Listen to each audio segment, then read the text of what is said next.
Okay, so we've got to talk about President Trump's former campaign manager, Brad Parscale, who's found himself in some trouble. So police just released body cam footage from an incident at his Florida home.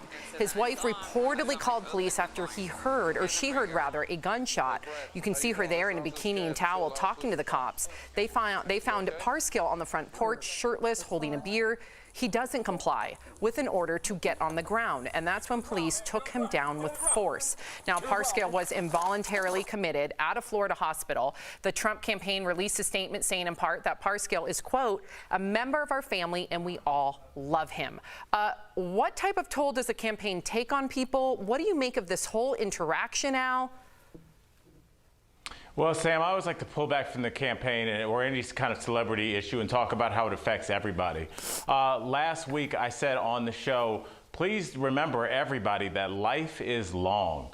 And the chances that somebody that you know or yourself is going to have a mental health issue or episode is almost 100%. And you look at this person who seemed like he had it all. He had the ear to the most powerful man in the world, and a couple months later, he's shirtless on the porch being tackled by police. There's two things to look at here, Sam. One, the idea that work stress does pour over into your personal life and can affect everything.